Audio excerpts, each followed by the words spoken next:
Welcome to my YouTube channel مدنی تعلیمات. Please subscribe and press the bell icon for more videos. معزز سامعین کرام، ماہ رمضان المبارک 2026 کا پہلا روزہ کب ہے؟ کون سی تاریخ ہوگی؟ کون سا دن ہوگا؟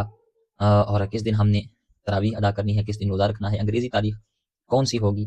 تو انشاءاللہ یہ مکمل تفصیل ابھی آپ کو بتانے جا رہا ہوں. بہت سارے لوگ ایک چیز وہ شیئر کر رہے ہیں کہ جی یہ مہینہ جو ہے ماہ رمضان المبارک کا، یہ وہ مہینہ ہے کہ جس کی سب سے پہلے کسی کو مبارکباد دی تو اس پر جنت واجب ہو جاتی ہے. ہاں جی، یہ دھڑا دھڑ جو ہے لوگ شیئر کر رہے ہیں فیس بک پر بھی. وہ کہتے ہیں جی ہم سب سے پہلے مبارکباد دے لیں، وہ تاریخ بھی ساتھ لکھی ہوتی ہے کہ جی اس تاریخ کو پہلا وہ روزہ ہے، تو اس لیے ہم آپ کو یہ شیئر کر رہے ہیں، بتا رہے ہیں تاکہ ہم جو ہے وہ جو ہے جنت ہمارے اوپر واجب ہو جائے. اور اوپر لکھا ہوتا ہے کہ یہ حدیث شریف ہے، یہ نبی پاک علیہ السلام کا فرمان ہے. بسم اللہ الرحمن الرحیم. السلام علیکم ورحمۃ اللہ. معزز سامعین کرام، ماہ رمضان المبارک 2026 کا پہلا روزہ کب ہے؟ کون سی تاریخ ہوگی؟ کون سا دن ہوگا؟ اور کس دن ہم نے تراویح ادا کرنی ہے؟ کس دن روزہ رکھنا ہے؟ انگریزی تاریخ کون سی ہوگی؟ تو انشاءاللہ یہ مکمل تفصیل ابھی آپ کو بتانے جا رہا ہوں. چونکہ ماہ رمضان المبارک عنقریب سایہ فکن ہونے والا ہے اور بہت سارے دوست احباب اس حوالے سے بار بار میسیجز کر رہے ہیں کہ ہمیں بتایا جائے کہ ماہ رمضان المبارک کا پہلا روزہ کب ہے. چونکہ یہ کوئی عام مہینہ تو نہیں ہے، یہ تو بڑا خاص مہینہ ہے. اس مہینے کی بڑی فضیلت، بڑا مقام اور مرتبہ، بڑی شان. اور یہ وہ مہینہ ہے جس میں نیکیوں کا ثواب بڑھا دیا جاتا ہے، اجر بڑھا دیا جاتا ہے، اور جنت کے سارے دروازے کھول دیے جاتے ہیں، جہنم کے دروازے بند کر دیے جاتے ہیں، شیاطین کو جکڑ دیا جاتا ہے. اور پھر اس مہینے میں نفل کا ثواب فرض کے برابر، اور فرض کا ثواب جو ہے وہ 70 گنا بڑھا دیا جاتا ہے. روزہ دار کو اللہ تعالیٰ اپنا دیدار عطا فرماتا ہے روز محشر. اور پھر روزہ دار کے منہ کی بو جو ہے وہ اللہ تعالیٰ کو بڑی پسند ہے. تو یہ بڑی ہی برکتوں والا مہینہ ہے. یہ ایک چانس ہے ہمارے پاس کہ اس مہینے میں ہم اپنی بخشش کروا رہے ہیں، اللہ تعالیٰ کو راضی کر لیں. مولا کائنات حضرت علی المرتضیٰ شیر خدا کرم اللہ تعالیٰ وجہ الکریم فرماتے ہیں کہ اللہ تعالیٰ نے اگر امت محمدیہ کو بخشنا نہ ہوتا تو ان کو ماہ رمضان عطا ہی نہ کرتا. تو یہ ماہ رمضان المبارک عطا ہی اپنے محبوب کی امت کو اس لیے کیا ہے کہ وہ اپنی بخشش کروا لیں. تو کوشش کرنی ہے ہم نے اس مہینے میں جو ہے وہ اللہ تعالیٰ کو راضی کرنا ہے، روزے رکھنے ہیں، نماز پنجگانہ کی پابندی کرنی ہے، گناہوں سے بچتے ہوئے ہم نے اس مہینے کو گزارنا ہے. اب یہ مہینہ جو ہے وہ کب سایہ فگن ہوگا، کب پہلی تراویح ہے، کب پہلا روزہ ہوگا، اس حوالے سے ابھی انشاءاللہ آپ کو بتاتا ہوں. لیکن ایک بات ضروری جو بہت زیادہ سوشل میڈیا پر وائرل ہو رہی ہے، لوگ اس کو دھڑا دھڑ شیئر کر رہے ہیں فیس بک پر، واٹس ایپ پر، اور جو بھی سوشل میڈیا کے پلیٹ فارمز ہیں وہاں پر دھڑا دھڑ شیئر کر رہے ہیں. اور اس کی وجہ سے وہ اپنے لیے جہنم میں ٹھکانہ بنا رہے ہیں. اور یہ میں بات نہیں کر رہا، یہ نبی کریم علیہ السلام کی حدیث پاک سے ثابت ہے. یہ اتنا بڑا وہ غلط کام کر رہے ہیں، گناہ وہ سمیٹ رہے ہیں کہ جس کی وجہ سے جہنم میں اپنے لیے وہ گھر بنا رہے ہیں، ٹھکانہ بنا رہے ہیں.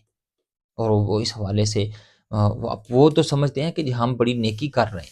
میں ابھی آپ کو بتاتا ہوں اس حوالے سے، ہو سکتا ہے آپ کی نظر سے بھی یہ چیز گزری ہو. بہت سارے لوگ ایک چیز وہ شیئر کر رہے ہیں کہ جی یہ مہینہ جو ہے ماہ رمضان المبارک کا، یہ وہ مہینہ ہے کہ جس کی سب سے پہلے کسی کو مبارکباد دی تو اس پر جنت واجب ہو جاتی ہے. ہاں جی، یہ دھڑا دھڑ جو ہے لوگ شیئر کر رہے ہیں فیس بک پر بھی. وہ کہتے ہیں جی ہم سب سے پہلے مبارکباد دے لیں، وہ تاریخ بھی ساتھ لکھی ہوتی ہے کہ جی اس تاریخ کو پہلا وہ روزہ ہے، تو اس لیے ہم آپ کو یہ شیئر کر رہے ہیں، بتا رہے ہیں تاکہ ہم جو ہے وہ جو ہے جنت ہمارے اوپر واجب ہو جائے. اور اوپر لکھا ہوتا ہے کہ یہ حدیث شریف ہے، یہ نبی پاک علیہ السلام کا فرمان ہے. اب یاد رکھیں ایسی کوئی حدیث، کوئی روایت نظر سے نہیں گزری، نہ ہی کسی عالم دین سے میں نے سنی ہے.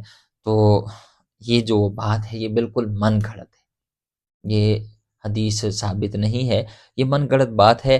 اور من گھڑت بات نبی کریم علیہ السلام کی طرف منسوب کرنا یہ حرام ہے.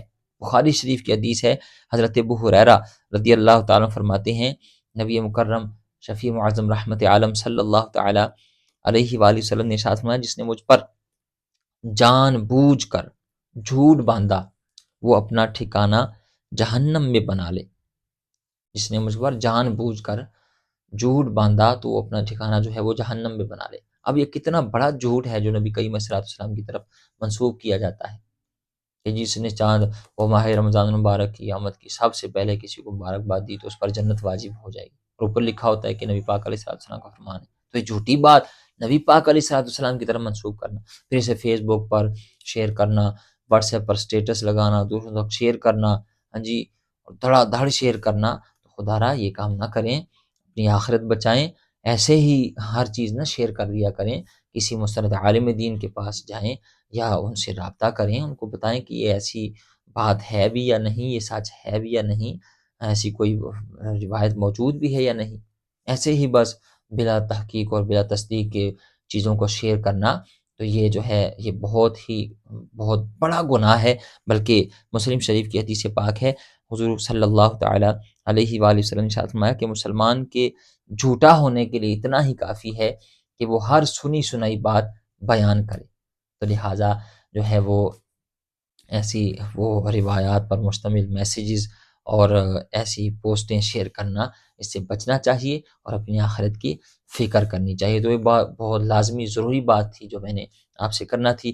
اب آئیے جانتے ہیں کہ جو ہے ماہ رمضان المبارک کا جو بابرکت مہینہ ہے یہ کب شروع ہو رہا ہے، پہلی تراویح کب ہے، پہلا روزہ کب ہے، کون سی تاریخ ہے، اور کون سا دن بن رہا ہے، چونکہ یہ بڑا برکتوں والا اور سعادتوں والا مہینہ ہے، تو بہت سارے لوگ یہ سوال کر رہے تھے کہ ہمیں بتایا جائے۔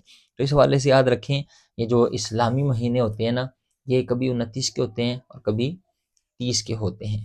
تو اب چونکہ ماہ شعبان المعظم چل رہا ہے، تو ماہ شعبان المعظم کا مہینہ جو ہے اگر یہ 29 کا ہوا، اگر یہ مہینہ 29 کا ہوا تو پھر 18 فروری بروز بدھ کو چاند نظر آئے گا، ٹھیک ہے جی، اور 19 فروری بروز جمعرات کو پہلا روزہ ہوگا، یعنی 18 فروری بروز بدھ ہم نے نماز عشاء کے بعد تراویح ادا کرنی ہے، اور پھر 19 فروری بروز جمعرات کو پہلا روزہ ہوگا اگر ماہ شعبان المعظم 29 دنوں کا ہوا۔